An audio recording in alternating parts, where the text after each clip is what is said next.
بات حدود اللہ کی ہو، جب بات اللہ تعالیٰ اور اس کے پیارے محبوب صلی اللہ علیہ وسلم کے بنائے ہوئے قانون اور دین کی ہو، تو پھر انسان کو کسی کی پرواہ نہیں کرنی چاہیے، اپنی ذات کی بھی پرواہ نہیں کرنی چاہیے۔ جب حدود اللہ کے نفاذ کا موقع آئے اور جب مسئلہ اللہ تبارک و تعالیٰ کے قانون کے ٹوٹنے کا آ جائے، تو پھر حکم شریعت یہ ہے کہ انسان اپنے آپ کو توڑ ڈالے، انسان رشتوں کو توڑ ڈالے، تعلقات کو توڑ ڈالے، لیکن اللہ کی حدوں کو وہ محفوظ کرے۔ جب بات حدود اللہ کی ہو، ہم معاشرے کے اندر جب نظر دوڑا کر کے دیکھتے ہیں تو بڑا سستا ہو گیا ہے دین کی حد کو توڑنا، بڑی آسانی کے ساتھ اور بڑی دیدہ دلیری کے ساتھ لوگ حدود اللہ کو پامال کرتے چلے جا رہے ہیں۔ مسئلہ طلاق کا ہو، مسئلہ سود کا ہو، مسئلہ حرام چیز کا ہو، مسئلہ بے پردگی کا ہو، مسئلہ اللہ تبارک و تعالیٰ کے دین کو نافذ کرنے کا ہو، ذاتیات پر بات آتی ہے، لوگ ہر حربہ استعمال کرتے ہیں، لیکن جس طرح خون مسلم بڑا ارزاں اور سستا ہے، اسی طرح بڑی آسانی کے ساتھ لوگ اللہ تبارک و تعالیٰ کی حدوں کے بارے میں بات کرنے لگتے ہیں۔ بڑی جلدی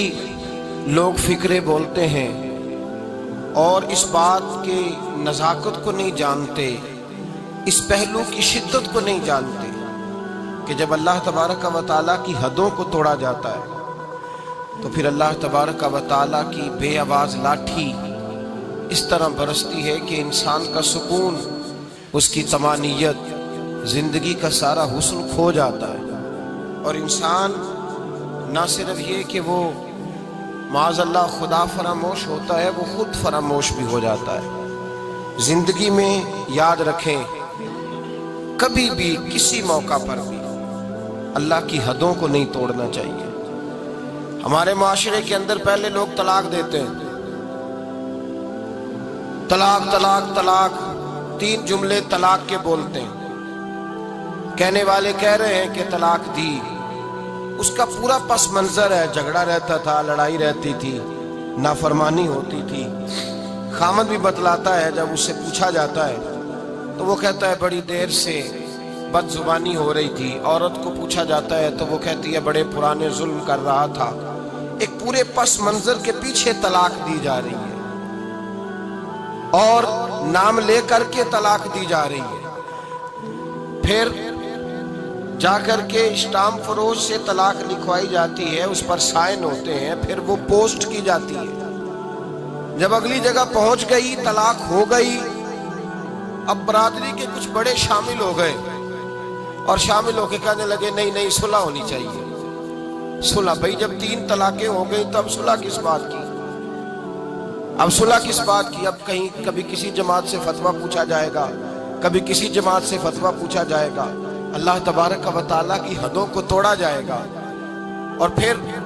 بھائی بات تو یہ ہے کہ اگر یہ اتنا ہی ضروری تھا ان دونوں کا اکٹھے رہنا، اتنا ہی ضروری تھا، تو پھر کون سی ایسی نوبت آئی تھی کہ جس پر انہوں نے لفظ طلاق بول دیا؟ پھر کیوں ایسا معاملہ یہاں تک پہنچا کہ طلاق کا لفظ بول دیا گیا؟ اور یہ بات بالکل درست ہے کہ نبی رحمت سید عالم صلی اللہ علیہ وسلم نے فرمایا ہے کہ طلاق ایک ایسی چیز ہے جو جائز تو ہے پر اللہ کو پسند نہیں، لیکن میرے بھائی صحابہ کرام علیہم رضوان نے طلاقیں دی ہیں۔ خود نبی رحمت سید عالم صلی اللہ علیہ وسلم کی 2 شہزادیوں کو ابو لہب کے 2 بیٹوں نے طلاق دے دی تھی۔ اللہ کے محبوب علیہ السلام نے اس طلاق کو اللہ تبارک و تعالیٰ کی حکمت سمجھ کے قبول فرمایا، تو اللہ تعالیٰ نے مصطفیٰ کریم کو حضرت عثمان غنی جیسے داماد عطا فرمائے۔ اب اللہ تبارک و تعالیٰ کے حوالے کریں، اب اللہ کے سپرد کریں۔ اب وہاں اللہ تبارک و تعالیٰ کی حدوں کو توڑنا، وہاں اب کبھی ادھر سے فتویٰ لینا، کبھی ادھر سے فتویٰ لینا، ایک ناجائز زندگی بسر کرنا، اپنے وجود پر ظلم کرنا، زیادتی کرنا۔ اللہ فرماتے ہیں قرآن مجید میں وَمَن يَتَعَدَّ حُدُودَ اللَّهِ، اگر تم اللہ کی حدوں کو توڑو گے، اگر تم اللہ کے بنائے ہوئے قوانین کو توڑو گے، اور جو کوئی ایسا کرے گا، جو کوئی اللہ کی حدوں کو توڑے گا اور جو کوئی اللہ کے بنائے ہوئے قوانین کو پامال کرے گا فَأُولَٰئِكَ هُمُ الظَّالِمُونَ، فرمایا یہ لوگ ظالم ہیں، یہ حد سے بڑھنے والے۔ اللہ تبارک و تعالیٰ دنیا میں بھی انہیں ظالموں جیسی بے سکونی دے گا، اور قیامت کے دن ظالموں جیسا انجام فرمائے گا ان لوگوں کا۔ اللہ تبارک و تعالیٰ کی حدوں کو لوگ توڑتے ہیں، طلاق کا معاملہ ہے، سود کا معاملہ ہے، ریاست کے صدر صاحب بول کر کے کہہ دیتے ہیں، لوگ جانتے نہیں کہ میں کتنی بڑی بات کر رہا ہوں، جانتے نہیں کہ کتنی بڑی بات کر رہا ہوں۔ اگر کسی صدر کو کہا جائے کہ تو پی اے ہو گیا ہے، تو ایک معمولی آدمی ہو گیا، جا وہاں سے ہمارے لیے پانی لے کر کے آ، چائے لے کر کے آ، تو کہتا تم نے تو میری عزت کی حد توڑ دی، اتنی بڑی بات کر دی تم نے، حد توڑ دی، تمہیں سزا دی جائے گی۔ عدالت کے اندر اگر کوئی شخص ایسی بات کرتا ہے جو عدالت کے معیار کے خلاف ہے، اس پر توہین عدالت کا مقدمہ ہو جاتا ہے، اس کو سزا ہوتی ہے، اس کے بارے میں قانون موجود ہے۔ لیکن اگر ریاست کا صدر اٹھ کے کہے کہ علماء سر جوڑ کے بیٹھیں، بغیر سود کے کام نہیں چلتا، کوئی اس میں سے گنجائش نکالے، تو کوئی آدمی حرکت میں نہیں آتا، کوئی نہیں بولتا۔ اللہ تبارک و تعالیٰ کی حد کو سر عام پامال کیا جاتا ہے، بجٹ پیش ہوتا ہے قومی اسمبلی میں، اللہ تبارک و تعالیٰ کی دھرتی پر کھڑے ہو کر، اللہ تبارک و تعالیٰ کی بنائی ہوئی آسمان کے چھت کے نیچے کھڑے ہو کر ایک اسلامی ملک کی اسمبلی کے اندر یہ لفظ بولے جاتے ہیں کہ اس دفعہ ہم نے سود دینے کے لیے اتنا بجٹ رکھا ہے، اور سود دینے کے لیے ہم نے اتنا بجٹ بڑھا لیا ہے، اتنا روپیہ ملک کا ہم سود پر خرچ کریں گے۔ تم نے سوچا ہی نہیں، تم نے خیال ہی نہیں کیا کہ جب تم یہ لفظ بول رہے تھے تو تم اللہ تبارک و تعالیٰ کی حدوں کو پامال کر رہے تھے۔ تم نے سوچا ہی نہیں کہ رسول پاک سید عالم صلی اللہ علیہ وسلم نے باقی گناہوں کی سزا بیان کی ہے۔ اور جب سود کی باری آئی تو قرآن مجید نے کہا اگر تم نے سود نہ چھوڑا فَأْذَنُوا بِحَرْبٍ مِّنَ اللَّهِ وَرَسُولِهِ، پھر اللہ اور اس کے رسول سے جنگ کرنے کے لیے تیار ہو جاؤ، پھر اللہ رسول سے جنگ کرنے کے لیے، مقابلے کے لیے تیار۔ اتنا بڑا گناہ، اور اس پر سر عام لیکچر دیا جاتا ہے، اس پر گفتگو ہوتی ہے، اس کے روز دھندے ہوتے ہیں، سر عام کاروبار ہوتے ہیں، ہر بینک وہ کاروبار کرتا ہے، تجارتیں ہوتی ہیں، لوگ بینک سے لون لے کر، سود پر پیسے لے کر فیکٹریاں چلاتے ہیں، تجارت ہوتی ہے، سر عام لوگ اس کی دستاویزات لکھتے ہیں، اس پر باقاعدہ لوگوں کے معاہدات ہوتے ہیں۔ اللہ تبارک و تعالیٰ کی حدوں کو سر عام توڑا جاتا ہے۔ کوئی شخص اس کے ماتھے پر شکن نہیں آتی کہ بھائی ایک ایس ایچ او کا حکم اگر توڑ ڈالا جائے، ایس ایچ او کا حکم، تو حکم عدولی ہوتی ہے، وہ تیش میں آتا ہے، وہ ساری فورس لے کر کے پیچھے لگ جاتا ہے۔ بلکہ میں تو کہا کرتا ہوں کہ خامد صاحب جو اپنے گھر کے اندر ڈکٹیٹر لگے ہوئے ہیں، ان کا حکم اگر گھر میں توڑ دیا جائے، انہوں نے کہا تھا کہ آج میرے لیے گوشت پکایا جائے، لیکن گوشت نہیں پکا، دال پک گئی، تو ان کا حکم ٹوٹ گیا تو گھر میں زمین آسمان ایک کر دیا جاتا ہے۔ سر عام اللہ کا حکم ٹوٹتا ہے۔ ایسے احکامات جن پر شریعت اسلامیہ کی واضح اور بیان احکامات موجود ہیں، میرے نبی کریم صلی اللہ علیہ وسلم نے فرمایا ماں کے ساتھ زنا کرنے والا اتنا برا نہیں جتنا سود کا کام کرنے والا برا ہے، اتنا برا نہیں جتنا سود کا کام کرنے والا برا ہے۔ اس قدر بڑا گناہ۔ ربی رحمت سید عالم صلی اللہ علیہ وسلم نے فرمایا سود لینے والا، سود دینے والا، سود کی دستاویزات کو لکھنے والا، سود کے معاہدے میں گواہ بننے والا، سود کا جس کو پتہ چلے اور راضی ہونے والا، منع نہ کرنے والا، فرمایا یہ وہ سب لوگ ہیں جن پر خدا کی بھی لعنت ہے، فرشتوں کی بھی لعنت ہے، محمد مصطفیٰ کی بھی لعنت ہے۔ اتنا سخت حکم بیان کیا، لیکن لوگ ہیں کہ ڈھٹائی کے ساتھ وہ کام کرتے، اعلانیہ وہ کام کرتے، ایک عام آدمی سے لے کر ریاست کے سربراہان تک الا ماشاءاللہ دھندے میں ملوث ہوتے،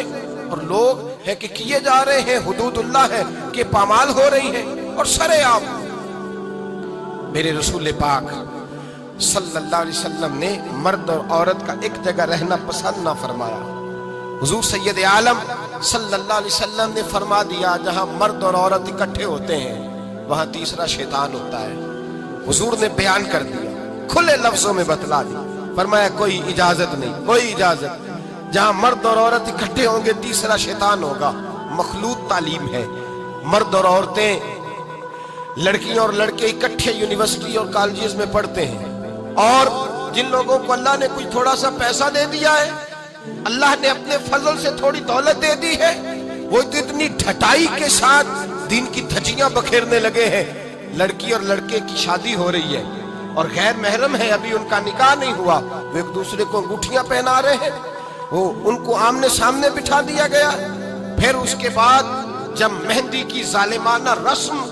سامنے آتی ہے تو اسی میرج ہال کے اندر لڑکا اور لڑکی کو مہندی کے موقع پر اکٹھا بٹھایا ہے۔ باپ پتہ نہیں غیرت کہاں سو گئی، وہ بھی ناچ رہا ہے۔ بوڑھی ماں جس کا وقت آ گیا ہے قبر میں جانے کا، وہ بھی وہاں ناچ رہی ہے۔ شریعت اسلامیہ کا جنازہ نکال کے ناچ رہے ہیں، اللہ کی حدوں کو پامال کر رہے ہیں۔ مصطفیٰ کریم جان رحمت صلی اللہ علیہ وسلم نے فرمایا مرد اور عورت جہاں اکٹھے ہوتے ہیں تیسرا شیطان ہوتا ہے، وہ بھی غیر محرم ہے۔ انگوٹھیاں ہاں شریعت نے اجازت دی ہے، شادی سے پہلے ہونے والی بیوی کو ایک نظر دیکھنے کی اس کو اجازت ہے، ایک نظر دیکھنے کی اجازت دی تھی، یہ تھوڑی کہا تھا کہ ان کو اکٹھا بٹھا دیا جائے گا، وہ ایک دوسرے کو انگوٹھیاں پہناتے پھریں گے۔ نبی کریم رؤوف الرحیم سید عالم صلی اللہ علیہ وسلم نے اتنا ناپسند کیا کہ حضور سید عالم علیہ السلام نے فرمایا خنزیر، کتا جو ہوتا ہے یہ نجس العین نہیں ہوتا، کتا بھیگ جائے تو اس پر بعض لوگ فتویٰ دیتے ہیں ناپاک ہونے کا، اور کتے کی جو تھوک ہوتی ہے وہ ناپاک ہوتی ہے، کتا پورا ناپاک نہیں ہوتا، خنزیر پورا ناپاک ہوتا ہے، نجس العین ہوتا ہے۔ میرے حبیب پاک علیہ السلام نے فرمایا خنزیر پورا ناپاک ہے، خنزیر بھی ہو اور پھر وہ گندگی میں گوبر میں پخانے میں لتھڑا ہوا بھی ہو، خنزیر بھی ہو اور گندگی میں لتھڑا ہوا، پہلے بھی ناپاک پھر اس پر گندگی لگ گئی، فرمایا وہ اگر تیرے وجود سے ٹکرا جائے تو اتنا برا نہ ہوا، اگر غیر محرم عورت کا جسم تیرے وجود سے ٹکرا گیا تو وہ لتھڑے ہوئے خنزیر سے بھی زیادہ خطرناک ہے تیرے لیے، اس سے بھی زیادہ خطرناک ہے۔ اب تو کورس ہونے لگے، اب تو کورس ہوتے ہیں، اب تو مرد اور عورت اکٹھے بیٹھتے ہیں، جلسے ہو رہے ہیں، محفلیں ہو رہی ہیں، ٹی وی پروگرام ہو رہے ہیں، کوئی سمجھتا ہی نہیں کہ اللہ تبارک و تعالیٰ کی حدوں کو پامال کیا جا رہا ہے، اور یہ اب ماڈرن ہونے کی علامت ہے، یہ اب مالدار ہونے کی علامت ہے، یہ اب صاحب ثروت ہونے کی علامت ہے۔ یاد رکھو جب کوئی غضب الہی کو آواز دیتا ہے، جب کوئی اللہ کے قانون کو چیلنج کرتا ہے تو رب اس کو ڈھیل ضرور دیتا ہے پر معافی نہیں دیتا، اس کو ڈھیل ضرور دیتا ہے پر وہ فرماتا ہے ان بطش ربک لشدید، پھر جب میں تیری رسی کھینچتا ہوں تو پھر تیرے رب کی پکڑ سب سے سخت ہوتی ہے۔ بھائیو اللہ کی حدوں کو، اور سنیں میرے نبی کریم صلی اللہ علیہ وسلم نے فرمایا دو گروہ ایسے ہیں کہ قیامت کے دن میری شفاعت میں ہر ایک کو اللہ تبارک و تعالیٰ کی بارگاہ میں جا کے اس کی سفارش کروں گا، اس کے لیے عرض کروں گا، فرمایا شفاعتی لأہل الکبائر من امتی، میں بڑے بڑے کبیرہ گناہ والوں کی سفارش کروں گا، لیکن میرے مصطفیٰ کریم علیہ السلام نے فرمایا دو گروہ، دو جماعتیں، دو لوگ ایسے ہیں جن کی میں سفارش نہیں کروں گا، میری سفارش سے محروم رہیں گے۔ یا رسول اللہ صلی اللہ علیہ وسلم وہ کون سے ہیں؟ صحابہ کرام کی آنکھیں کھل گئیں، حیرت کے ساتھ کانپتے ہونٹوں سے لرزتی آنکھوں سے دیکھنے لگے، محبوبہ وہ بد نصیب، وہ کوتاہ قسمت، وہ کون سے ایسے کم نصیب ہیں جو صبح قیامت آپ کی رحمت للعالمین سے بھی محروم رہیں گے، جنہیں کالی کملی کا سایہ بھی نصیب نہیں ہوگا، جنہیں آپ کی شفاعت قیامت میں بھی نہیں ملے گی، وہ بد نصیب کون سے ہیں؟ تو میرے مصطفیٰ کریم علیہ السلام کے صحابہ نے تڑپ کر پوچھا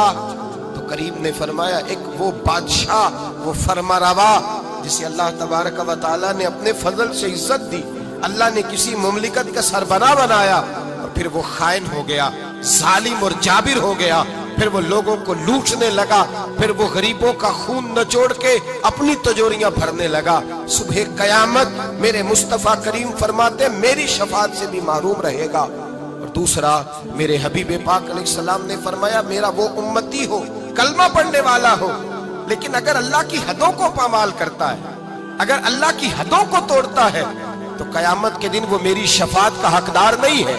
میں صبح قیامت اللہ کے حضور اس کی شفاعت نہیں، بلکہ بخاری مسلم میں حضرت عائشہ صدیقہ رضی اللہ تعالیٰ عنہ حضور کے اخلاق بیان کرتی ہیں۔ کیا بیان کرتی ہیں؟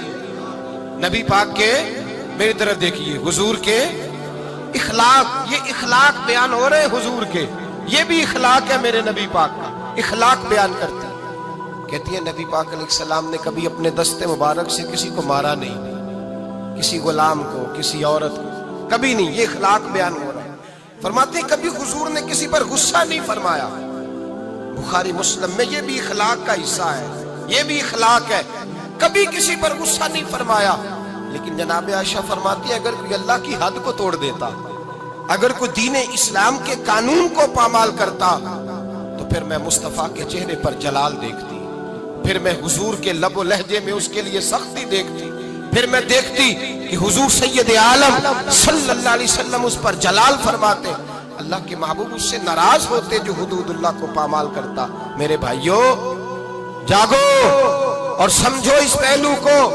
اپنے بچوں کا ماتھا چومنا بھی اخلاق ہے، اور اگر وہ دین کو توڑے تو ان کے منہ پہ تھپڑ مارنا بھی اخلاق ہے، اپنے بچوں پر ساری شفقتیں انڈیل دینا بھی اخلاق ہے، اور اگر وہ رسول اللہ کے دین کے باغی ہو جائے تو ان کے خلاف ڈنڈا اٹھانا بھی اخلاق ہے، پھر ان کو لتاڑنا بھی اخلاق ہے، پھر ان کو سختی کے ساتھ سنوارنا بھی اخلاق ہے۔ تو میٹھا بنا رہتا ہے، میٹھا بنا رہتا ہے ہر بات کے اندر، بیٹی بے پردہ رہے اور تو میٹھا بنا رہے، بیٹا شراب اور جوے کے اڈے پہ جائے اور تو میٹھا بنا رہے، تیرے گھر کے اندر شریعت اسلامیہ کا مذاق اڑایا جائے اور تو کہے میں اخلاق والا ہوتا ہوں۔ یہ نبی پاک کے اخلاق ہیں کہ حضور رحمت للعالمین ہیں۔ لیکن جناب عائشہ فرماتی ہیں اگر کوئی اللہ کی حد توڑ دیتا، اگر کوئی دین اسلام کی حدود کو پامال کرتا تو پھر میں تڑپ کے کہتی اعلیٰ حضرت فاضل بریلوی کی گویا زبان میں کہ غضب سے ان کے خدا بچائے، غضب سے ان کے، بولیے گا، غضب سے ان کے، غضب سے ان کے خدا بچائے کہ نور باری عتاب میں ہے۔ پھر میں جلال دیکھتی سید عالم۔ اللہ تبارک و تعالیٰ کی حدیں توڑنے سے بچیں، اللہ کے قانون کو چیلنج کرنے سے بچیں، بچیں اس چیز سے جس میں اللہ تبارک و تعالیٰ کا واضح حکم، نبی پاک کا واضح حکم ہو، ہمیں پتا ہو کہ یہ بات شریعت اسلامیہ میں جائز نہیں، لیکن اس کے باوجود اگر کوئی کر رہا۔ آج کئی ایسے گھرانے ہیں جن کو اللہ نے اپنے فضل سے جائیدادیں دی، اللہ تبارک و تعالیٰ نے زمیندار بنایا، ان کے بچے اگر کوئی گناہ کرتے ہیں تو کہتے ہیں شکر ہے تو بڑا ہو گیا، تیری کو شکایت تو آئی ہے نا معاذ اللہ۔ وہ کہتے ہیں معاذ اللہ شراب و کباب کے اڈے اور وہاں آنا جانا تو ان بچوں کا شوق ہوتا ہے، یہ کام تو کرتے ہی رہتے۔ ڈرو اللہ تبارک و تعالیٰ، تم نے یہ بات نہیں کی، تم نے تو غضب الہی کو آواز دی، تم نے تو اللہ کے جلال کو بلایا، تم نے تو اللہ تبارک و تعالیٰ کے فرشتوں کو یہ پیغام دیا ہے کہ ہم پر عذاب نازل کر دیا جائے۔ وَمَن يَتَعَدَّ حُدُودَ اللَّهِ فَأُولَٰئِكَ هُمُ الظَّالِمُونَ۔ فرمایا جو اللہ کی حدوں کو توڑے گا وہ بہت بڑا ظالم ہے، بہت بڑا جابر ہے۔ میرے نبی کریم سید عالم صلی اللہ علیہ وسلم حدود اللہ کو نافذ کرتے، حضور اللہ کے دین کو نافذ کرتے، نبی پاک رحمت للعالمین ہے، نافذ کرتے، نبی پاک رحمت للعالمین ہے۔ حضور کی طبیعت نہیں چاہتی کسی شخص کے بارے میں، لیکن حضور کے سامنے چور آیا ہے، چور آیا ہے، رحمت للعالم چور آیا ہے، فرمایا اس کا ہاتھ کاٹو، کٹوایا ہے نبی پاک نے ہاتھ۔ ایک شخص پر قتل ثابت ہو گیا، مسجد قباء کے قریب حضور تشریف فرماتے، اس پر ثابت ہو گیا جرم، اس نے قتل کیا ہے۔ حضور نے صحابی سے فرمایا لے جاؤ دروازے پہ اس کی گردن مار دو۔ ایک صحابی ہیں حضور سے محبت کرتے تھے، پیار کا رشتہ تھا، غلامی کا رشتہ تھا، اکثر آتے حضور کو ہنساتے۔ ایک شام آئے، یا رسول اللہ غلطی ہو گئی، میں نے شراب پی لی ہے۔ اللہ کے محبوب نے حدود اللہ کی باری آئی تو محبت کو نہیں دیکھا، یہ نہیں دیکھا کہ میرا اس سے پیار ہے، یہ روز آتا ہے میرے ساتھ، اس کا رشتہ ہے، قوت ہے، غلامی ہے۔ حضور نے فرمایا اس کو لے جاؤ، وہاں باندھو، 80 کوڑے مارو اس کے وجود پر۔ یہ اللہ کا دین ہے، یہ نافذ کیا جائے گا، یہ نافذ کیا جائے گا۔ اس میں کسی شخص کا ذاتی پیار اور اس کا ذاتی تعلق کام نہیں آئے گا، یہ نافذ ہوگا۔ صحابہ کہتے ہیں باہر لے گئے، غلام کو کوڑے لگ رہے تھے، اندر اللہ کے رسول بے چینی کے ساتھ ٹہل رہے تھے، کبھی ادھر جاتے کبھی ادھر آتے۔ ایک صحابی نے کہا حضور اس نے شراب پی ہے، آپ اس کے لیے اس قدر زیادہ پریشان ہے؟ نبی پاک نے فرمایا تم نے شراب دیکھی ہے، اس کا احساس نہیں دیکھا؟ اس کو کوئی پکڑ کے نہیں لایا، تھام کے نہیں لایا، گرفتار کر کے نہیں لایا، وہ خود آ گیا ہے اور کہتا ہے محبوبہ غلطی ہو گئی، مجھے پاک کر دیں۔ نبی پاک نے فرمایا غلطی ہو گئی ہے، میں نے اللہ کی حد نافذ کر دی ہے، لیکن یہ بھی حقیقت ہے کہ وہ خدا سے بھی پیار کرتا ہے اور محمد مصطفیٰ سے بھی پیار کرتا ہے، یہ بھی ایک حقیقت ہے، یہ بھی حقیقت ہے۔ لیکن حدود اللہ کو نافذ کیا۔ قبیلہ غامدیہ کی عورت آئی، اس نے کہا یا رسول اللہ میں گناہ کر بیٹھی ہوں، میرے پیٹ کے اندر ناجائز بچہ ہے، وہ روئی ہے، تڑپ رہی ہے، آنکھوں میں حضور نے فرمایا جاؤ بچہ پیدا ہونے پہ آنا۔ وہ گئی ہے، بچے کی ولادت پہ آئی، حضور نے فرمایا واپس جا، جب تیرا بچہ کھانا کھانے لگے تو آنا۔ بخاری شریف میں بالتفصیل روایت موجود ہے۔ صحابہ کہتے ہیں وہ دوبارہ لوٹی، بچہ 2 سال کا ہوا، بچے کے ہاتھ میں روٹی تھی، وہ آئی رو کے کہا حضور مجھے پاک کر دے، میرا گناہ مجھے سونے نہیں دیتا۔ میرے مصطفیٰ کریم کے صحابہ کہتے اس کی تڑپ نے ہمارے دلوں کو نرم کر دیا، لیکن میرے مصطفیٰ کریم نے فرمایا اللہ کے دین کو نافذ کیا جائے، یہاں اس کو سنسار کرانا، رجم کرانا، اس پر پتھر برسانا، یہ بھی میری رحمت ہی کا تقاضا ہے۔ اس لیے کہ اللہ کا دین جب نافذ ہوگا تو جرم کم ہوں گے، اللہ کا دین جب نافذ ہوگا خطائیں کم ہوں گی، چوریاں کم ہوں گی، قتل کم ہوں گے، بدکاری کم ہوگی۔ جب سزا ملے گی مجرم کو تو پھر اس پر معاشرے میں امن پیدا ہوگا، برائی ختم ہوگی۔ فرمایا جاؤ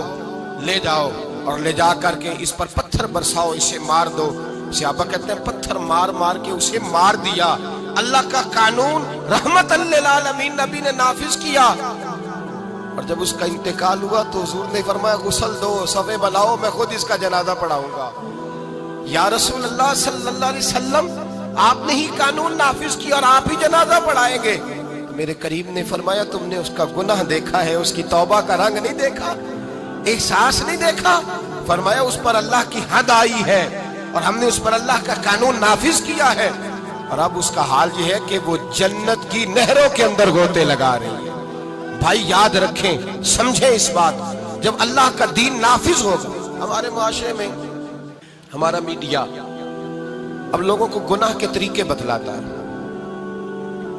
لوگوں کو بتلایا جاتا ہے گناہ کیسے کرنا ہے۔ وہ قصور کے اندر ایک گروہ پکڑا گیا جو اس طرح کی بدکاریاں کرتا تھا، وہ کیا کرتے تھے، کیسے انجیکشن لیتے تھے، کس کوٹھڑی میں کیا کرتے تھے، سب دکھایا گیا، سب دکھایا جاتا ہے، ایک ایک جرم کی داستانیں۔ بلکہ اللہ تبارک و تعالیٰ فضل کرے، اب تو ایسی ٹیمیں سامنے آ گئی جو جا کے پیر پکڑتی ہیں، کوئی چھپڑ پیر پکڑ لیا، کوئی تھپڑ پیر پکڑ لیا، کوئی پکڑ لیا ہے۔ ان کو یہ بھی تو احساس ہونا چاہیے کہ یہ پیری مریدی ایک مقدس شعبہ ہے، یہ رسول اللہ کی وراثت ہے۔ جہاں تم یہ بات بیان کرتے ہو کہ یہ تھپڑ پیر ملا ہے، وہاں یہ کیوں نہیں بیان کرتے ایک پیر ایسا بھی ہے دنیا میں جو اجمیر کے ٹلے پہ بیٹھا ہے اور 90 لاکھ کو کلمہ پڑھا کے مسلمان کر گیا ہے؟ یہ چیز تم کیوں بیان نہیں کرتے؟ اور پھر تم پتہ نہیں کس کو پکڑ کے لے آتے ہو، نہ جانے کون جاہل تھا، اللہ جانے کون تھا۔ تم آؤ میدان کے اندر، ہمارے سامنے بیٹھو،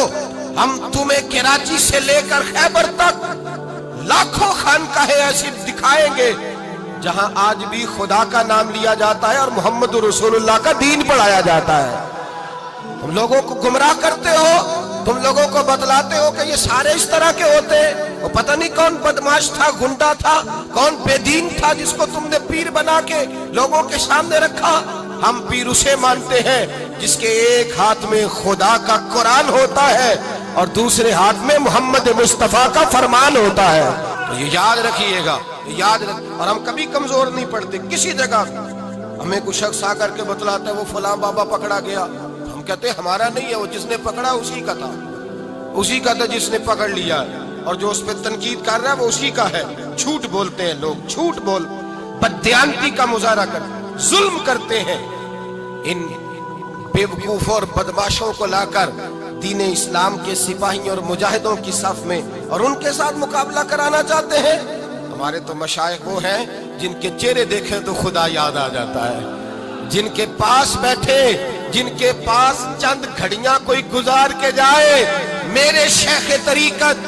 حضرت تاج الشریعہ کے شیخ مفتی اعظم ہند مولانا مصطفیٰ رضا خان صاحب، آپ کے پاس ایک شخص آیا اعلیٰ حضرت کے چھوٹے بیٹے کے پاس، وہ کہنے لگا سنا ہے یہ بڑے عاشق رسول ہے، ان کے پاس جائیں تو مصطفیٰ کی خوشبو آتی ہے۔ کہتا میں تھوڑی دیر آیا، تھوڑی دیر بیٹھا، فاضل بریلوی کے شہزادے کی صحبت میں تھوڑی دیر رہا، چند لمحے گزارے، نہ حدیث پڑھی، نہ فقہ سیکھی، نہ قرآن سیکھا، چند لمحے احمد رضا کے بیٹے کے پاس بیٹھا ہوں، ایسی خوشبو چڑھی ہے، گھر جاتے ہی زبان پر درود ہی جاری رہا ہے، سونے لگا ہوں تو درود جاری، خوشبو جاری، سلام جاری۔ میری آنکھ بند ہوئی ہے تو مجھے مدینے والے محبوب کا دیدار نصیب ہو گیا ہے، دیدار مصطفیٰ نصیب ہو گیا ہے۔ او بھائی، یہ ہمارے مشائخ ہیں، یہ ہمارے لوگ جن کی خوشبو رسول اللہ صلی اللہ علیہ وسلم کی محبت بانٹتی۔ بہرحال اللہ تبارک کا جو مضمون ہے اسی مضمون پہ رہتا ہوں، یاد رکھیے گا اور سمجھیے گا اس بات کو کہ اللہ تبارک و تعالیٰ کی حدوں کو توڑنا، نبی کریم علیہ السلام نے فرمایا بھائی وہ پیار کرتی ہے، اس نے احساس پیدا کیا ہے، لیکن یاد رکھو میں نے جو دین نافذ کیا ہے اس کی برکت یہ ہوگی کہ جب ہمارے ہاں یہ تو دکھایا جاتا ہے کہ فلاں نے یہ جرم کیا، یہ جرم کیا، لیکن اس کی سزا نہیں دکھائی جاتی۔ اس کی سزا کدھر ہے وہ قصور کے مجرم؟ پھر بتاؤ نا وہ تھپڑ بابے کا تم نے کیا کیا، وہ کدھر ہے؟ کدھر ہے وہ جو تم نے فلاں آدمی پکڑا تھا، تم نے جرم دکھائے، سزا کیوں نہیں دکھائی؟ میرے نبی پاک علیہ السلام نے سرعام سزا دی، ہاتھ کٹوائے، گلے کٹوائے۔ اللہ کے حبیب علیہ السلام نے مجرموں کو سرعام کوڑے لگوائے۔ آج لوگ کہتے ہیں اسلام کی سزائیں سخت ہے، اسلام کی سزا سخت نہیں ہے، اسلام کی سزا نافذ ہونے والی ہے، اسلام کی سزا عبرت انگیز ہے۔ پورے دور نبوت میں نبی پاک صلی اللہ علیہ وسلم کے 23 سالہ دور میں جب حضور نے اعلان نبوت کیا، 5 یا 6 کیس آئے ہیں صرف جن پہ حد جاری کرنی پڑی ہے۔ جب مجرم کو پتہ چلتا ہے نا مجھے سزا ہوگی، پھر وہ جرم نہیں کرتا، اور جب اسے پتہ ہوتا ہے نا 2 4 5 10 لاکھ دے کے میں چھوٹ جاؤں گا، پھر جرم عام ہوتا ہے۔ یہاں تو سرے عام قتل ہوتے ہیں، سرے عام ٹی وی پہ دکھائے جاتے ہیں، اخبارات میں دکھائے جاتے ہیں، پھر وہ مجرم رہا ہو جاتا ہے، پھر پتہ نہیں وہ باعزت مری کس بلا کا نام ہے، اور وہ اس کو مل جاتا ہے اور وہ سرٹیفکیٹ لے کر گھر کے اندر گھس جاتا ہے۔ تو بھائیو، نبی پاک علیہ السلام نے نافذ کیا، سزائیں دی اور کڑی سزا دی۔ فرمایا یہ بھی میری رحمت ہی کا تقاضا ہے کہ میں جڑی بوٹیوں کو کاٹ کے باقی ساری فصل کو محفوظ کرنا چاہتا ہوں، باقی ساری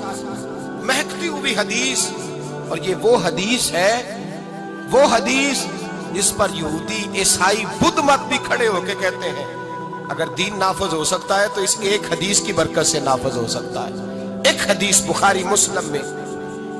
ایک بڑے معزز قبیلے کی عورت نے چوری کر لی، بڑا معزز قبیلہ، چوری ہو گئی، عورت نے چوری کی، چوری ثابت ہو گئی۔ اب قریش کے قبیلے کی عورت ہے، ان کے دل میں یہ خیال آتا ہے کہ اگر اس عورت کو سزا ہو گئی تو ہماری ناک خاک آلود ہو جائے گی، لوگ کیا کہیں گے یہ چور ہے۔ سارا قبیلہ اکٹھا ہوا، جو بن سکتا تھا پروگرام انہوں نے بنایا، جس طرح کی ترتیب لگ سکتی تھی لگائی، کوئی رستہ نظر نہ آیا حضور کی بارگاہ تک جانے کا۔ میرے نبی پاک کے ایک غلام زادے ہیں اسامہ بن زید، یہ حضور کو بڑے پیارے ہیں۔ حضرت عائشہ صدیقہ کہتی ہیں یہ چھوٹے سے تھے، حضور کے غلام کے بیٹے، ناک بہ رہی تھی، رینٹ نکل رہی تھی، حضور نے فرمایا عائشہ ناک صاف کر دو، تو کہتی ہے میں دائیں بائیں کو کپڑا کو رومال دیکھنے لگی تو حضور خود اٹھ کھڑے ہوئے اور نبی پاک نے دستے مبارک سے ان کا ناک صاف کر دیا۔ حضور نے بڑا پیار کیا، فرمایا یہ اسامہ مجھے بڑا پیارا ہے۔ نبی پاک نے فرمایا یہ لڑکی ہوتا تو میں اسے زیور پہناتا، میں اس کے لیے بہت ساری چیزیں خرید کے لاتا۔ حضور محبت کرتے، جناب اسامہ سے پیار کرتے، غلامی کا رشتہ تھا۔ اہل قریش نے جن کی عورت نے چوری کی تھی وہ حضرت اسامہ بن زید کے پاس آئے، کہنے لگے تھوڑی سی رعایت مل جائے، گنجائش مل جائے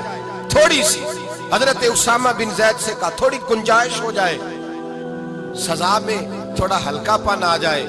پہلی دفعہ تھا، نیا نیا دین قبول کیا ہے، ابھی لوگ عادی نہیں ہوئے، بڑی حکمتیں، بڑی لیت اللہ، بڑی تفصیلات، بڑا کچھ۔ جناب اسامہ بن زید کہتے ہیں میں در رسول پہ آیا،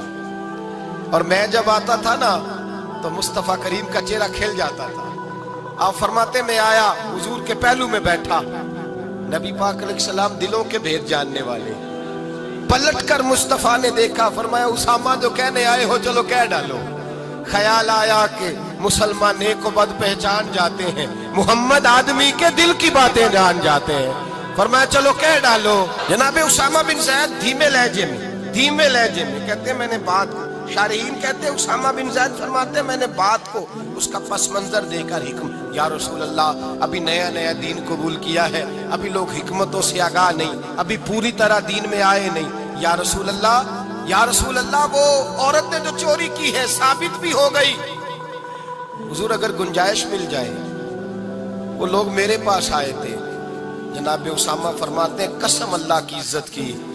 میں نے مصطفیٰ کو جب بھی دیکھا تھا میری طرف دیکھ کے ہنسا کرتے تھے،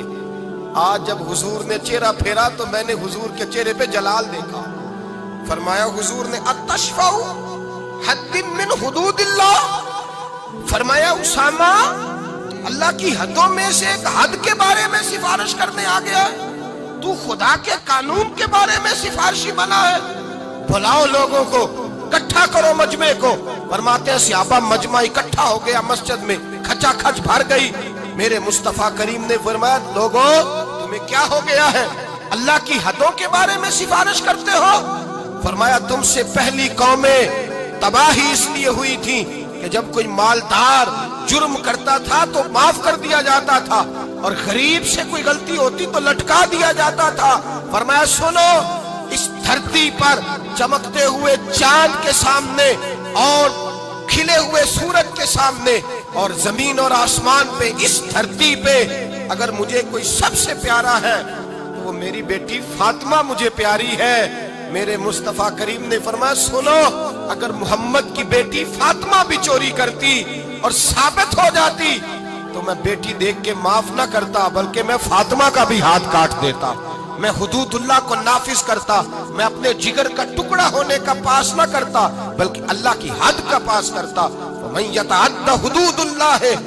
فَأُولَٰئِكَ هُمُ الظَّالِمُونَ، وہ ظالم ہے جو اللہ تبارک و تعالیٰ کی حد کے معاملے میں سفارش کرتا ہے۔ میرے نبی کریم سید عالم نور مجسم صلی اللہ علیہ وسلم نے قانون بنا دیا، امت کے لیے قانون۔ اب سزا غریب کے لیے رہ گئی ہے، کس کے لیے بولیے؟ غریب آدمی سڑک پہ جا رہا ہے نا، غریب آدمی موٹر سائیکل ٹوٹا ہوا ہے اور آ رہا ہے بیچارہ، میں کسی محکمے پر اعتراض نہیں کرتا، لیکن میں نے اپنی آنکھوں سے یہ منظر دیکھے ہیں، پولیس والے نے ہاتھ دے لیا تو وہ کانپنے لگا ہے، وہ کانپ رہا ہے، ڈر رہا ہے۔ کدھر سے آ رہے ہو؟ جناب میں مزدوری کرنے گیا تھا۔ تو وہ فلاں چیز کدھر ہے، کارڈ کدھر ہے، وہ فلانی چیز، اس کو نظر آ رہا ہے یہ غریب ہے، یہ چور نہیں، یہ ڈاکو نہیں، بلکہ اگر میرا جملہ سخت نہ ہو تو جو بڑے بڑے ڈاکو ہیں ان کی تو پولیس بندوقیں لے کے حفاظت کرتی پھرتی ہے، ان کے تو ڈاکوؤں کے تو پیچھے لگی ہوئی محافظ بنی ہوئی ہے ان کی۔ غریبوں پر سارا ظلم ہوتا ہے، اور امیر وہ دندناتا پھرتا ہے، وہ روز قانون توڑتا ہے، وہ قانون کو جیب میں رکھتا ہے، اس کی بغل میں ہوتا ہے قانون، چھوٹے آدمی کو پریشان کیا جاتا ہے، لیکن بڑے آدمی کو آزادی ملتی ہے۔ حضرت عمر فاروق رضی اللہ تعالیٰ عنہ کے زمانے میں حضرت عمر بن عاص رضی اللہ تعالیٰ عنہ نے مصر فتح کیا، فاتح مصر ہوئے، جد و جہد کے ساتھ فتح کیا، مصر فتح ہو گیا تو حضرت سیدنا عمر فاروق نے حضرت عمر بن عاص کو وہاں کا گورنر بنا دیا۔ گورنر صاحب کے بیٹے تھے محمد بن عمر ان کا نام تھا، انہوں نے ایک عام مصری عام آدمی کے ساتھ گھوڑا دوڑایا کہ جس کا گھوڑا کامیاب ہو جائے گا اس کو انعام ملے گا، گھوڑا دوڑایا، اب وہ عام آدمی کا گھوڑا جیت گیا، گورنر صاحب کے بیٹے کا گھوڑا ہار گیا، اب اس کے لیے شور ہوا، لوگوں نے واہ واہ کی، بلے بلے ہوئی، نعرے لگے، انعام ملا۔ جب وہاں سے نکلے تو وہ گورنر صاحب کا بیٹا جو بگڑ گیا تھا اس نے درہ لیا